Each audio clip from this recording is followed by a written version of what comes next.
This is Dr.BDY Sunil, Associate Professor, Mechanical Engineering Department, Institute of Aeronautical Engineering, Hyderabad. In this session, we will be learning about the resultant of a concurrent force system. Now let us see the resultant of system of forces. A resultant is described as a single force which will have the same effect that of a number of forces acting on a body. For understanding what a resultant is, let us refer an example. Let a ship is being towed by two boats with a force of T1 and T2 in different directions as shown. Can you imagine in which direction the ship will move? Yes, the ship will move neither in T1 direction nor in T2 direction, but it will move in a direction in between T1 and T2 with certain velocity, let's say V. And let us say that the movement is in forward direction of the ship. Now, let's consider force F being applied in the same direction as previous case, which makes the ship to move with same velocity V. Then this force F can be treated as the resultant of the forces T1 and T2 because there is no change in the effect on the body, that is direction and velocity, when the forces T1 and T2 are applied on the body and a single force F is applied on it. Hence, F is the resultant of two forces T1 and T2 which are concurrent forces. From the graphical method, the resultant can be obtained using parallelogram law or the triangle law as shown. Here you can understand how the resultant has been given for the applied forces. You can see the two forces T1 and T2 that are being acting at this single point, wherein the direction of T1 is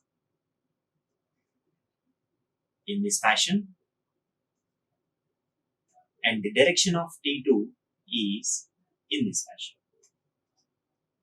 So both combined, we can say that we can represent these two concurrent forces as the sides of a parallelogram and we can complete the parallelogram in this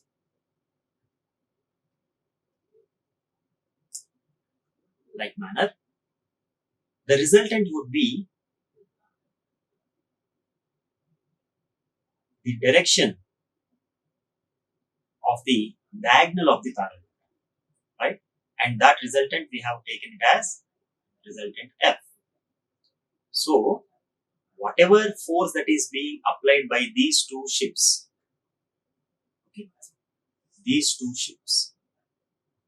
boats, that is being applied by the single force F.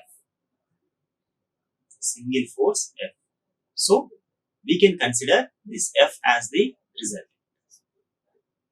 wherein the application of this force F is making the ship to move in the same direction as if the two forces T1 and T2 are being applied.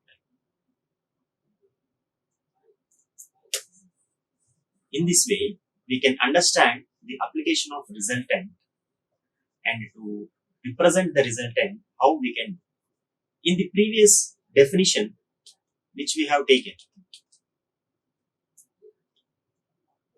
the resultant, for example, there is an object on which the number of forces are acting in different directions.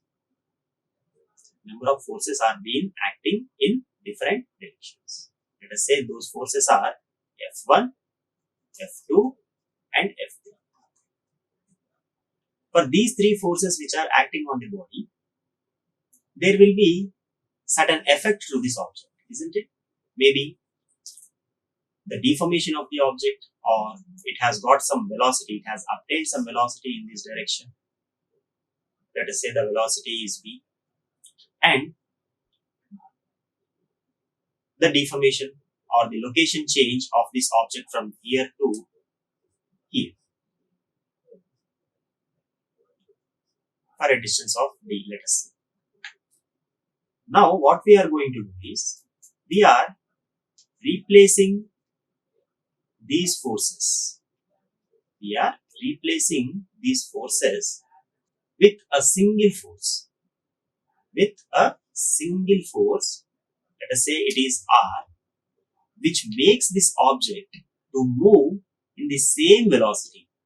Okay, the velocity which we have considered as V, the same velocity, and again the displacement of the object has been made to d distance, in the same direction. So that means this R can be treated as the resultant of all the forces, number of forces that are being acted. Right? So this is called as the resultant. So resultant is a force which replaces all the forces that are being acted on the object, and the effect will be same on the object as if all the forces are being applied. So this is about resultant and its application, how we can observe the resultant. So this concludes the session. Thank you. Like, share and subscribe.